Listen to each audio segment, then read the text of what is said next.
Assalamu alaikum warahmatullahi wabarakatuh. I hope you all are happy and healthy. So, my dear students, today we will start a new topic that is food and health. Food is important for all living beings. It gives us the energy to work and play. It also helps us to grow and stay healthy. Do you know why always we eat the same type of food?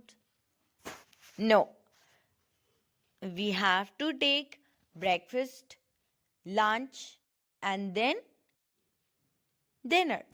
Now let's talk about nutrients.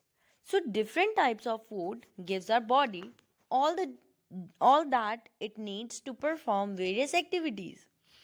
Food contains special substances called nutrients that provide nourishment to our body. The five main nutrients or food groups present in different food items are carbohydrates, fats, proteins, vitamins, and minerals. Let's talk about carbohydrates. Carbohydrates give instant energy to our body and thus they are called energy giving nutrients. Children and people who do a lot of physical activities or work, they need more carbohydrate. Starch and sugar are the examples of carbohydrates.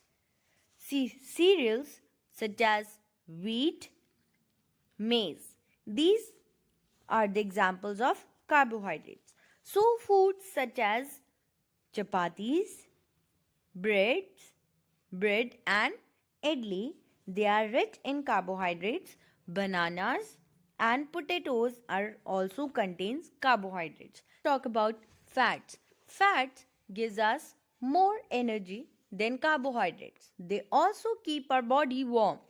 Extra fat is stored in the body for future use. This stored energy is used for future use.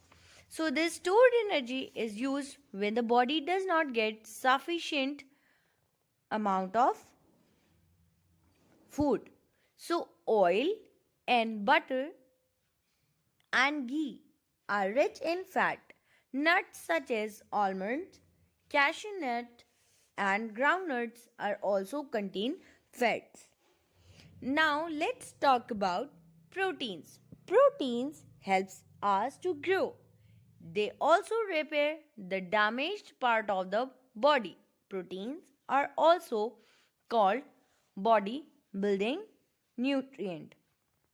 Milk, cheese, eggs, pulses, peas, soya beans, meat and fish also contain plenty of water.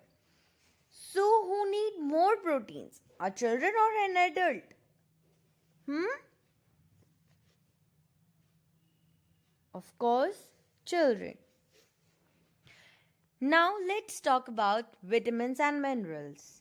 Vitamins and minerals are protective nutrients that help our body to fight diseases. Vitamins keep our body healthy. All of them are important for us. They are needed in very small quantities by the body. Fresh vegetables, fruits, fish, eggs, meat and milk contain many type of minerals and vitamins. Calcium is an important mineral that makes our bones and teeth strong. Milk and all milk products such as cheese, curds, they all contain calcium. Iron is a minerals needed by our body. It helps in making blood. Iron present in green leafy vegetables such as spinach and you can see cereals, nuts, and in fruits such as apples and bananas. Now see, potassium and sodium are other important mineral required by our body. Now let's talk about some water. To stay healthy, our body also needs sufficient amount of water. Water also helps us to and digest our food and to remove waste from the body. It helps the body absorb the nutrients properly. What makes up nearly water ups nearly 70% of our body weight. Some water is lost from the body every day. To replenish that water, one must bring 8 to 10 glasses of water in a day. Now see roughage. Roughage is obtained from the plant food we eat. It cannot be digested, but it helps the body to get rid of undigested food. So we get roughage from leafy vegetables, salads, cereals, and fresh fruits. Now see a milk, a complete food. Milk contains proteins, carbohydrates, fats, vitamins, minerals, and water. That is why newborn baby and infant are giving only milk for many months. It is a complete food in itself. Milk also makes your teeth strong. Now see about balanced diet. The food that we eat every day is called our diet. So this diet must provide us all the necessary nutrients required by our body. So a balanced diet is the diet that has carbohydrates, fats, proteins, vitamins, minerals and roughage in correct amount. It is the source of energy and it also responsible for growth and development. See exercise.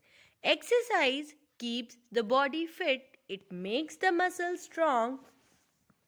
Lack of exercise makes us lazy and overweight. This is why exercise and playing games are an important part of our school routine. Now see cooking food. Fruits are generally eaten raw. Vegetables such as cucumbers, carrots are also eaten raw. But many other vegetables such as brinjal, cauliflower, cabbage and potato have to be cooked before eating. We make different type of dishes from various foods items. For example, rice is used for making idli, dosa or simple boiled rice or food. We add salt and spices to add taste to the food. Cooked is to make it soft and eatable, tasty and easy to digest. Now see good cooking habits. It is important to practice good cooking habits. Fruits and vegetables should be washed 2-3 times to remove germs and dirt. Vegetables should not be washed after cutting them. It destroys the nutrient present in them. Sometimes overcooking or we can say over frying or roasting destroys the nutrient present in food. This should be avoided. Sometimes we soak pulses in water before cooking them. This water should not be thrown away as it contains nutrients. Use this water for cooking. Now we can see preserving food. Food is used to spoil when it smells fall. Food exposed to air and moisture gets spoiled easily. You will find a brown, green, cottony growth particles on food kept in the open for a long time. This is due to the presence of microbes in the air. If we want to store for a long time, we need to protect them. The method used to preserve the nutritional value of food for a long time is called food preservation. Now you can see the different ways of preservation that protects from getting rotten. Boiling. Have you seen your mother boil milk? Boiling kill the germs in it so the milk can be stored for longer time. Freezing. If food is stored in the refrigerator, it can be preserved for many days. The low temperature inside the refrigerator does not allow microbes to grow fast. Canning. Some items such as cans, juices, or we can say jams come in cans. They are sealed in cans after removing moisture from them. Drying, or we can say dehydration. Sometimes food is dried or dehydrated to preserve it. For example, red chilies are dried before use, and mint leaves can be dried and used for flavoring. Adding preservation. So preservatives add such as salt, sugar, and oil are added in certain foods to slow down the growth of microbes. Pickles are made by adding salt and oil. Jams and jellies have sugar in them. Or we can say vinegar also. We can add vinegar. Adding preservation to food makes it last for a long time. So, my dear students, this is all about the topic. This is all about the balanced diet and the topic food and health. So, keep practicing, keep learning. Jazakallah khair. Allah Hafiz.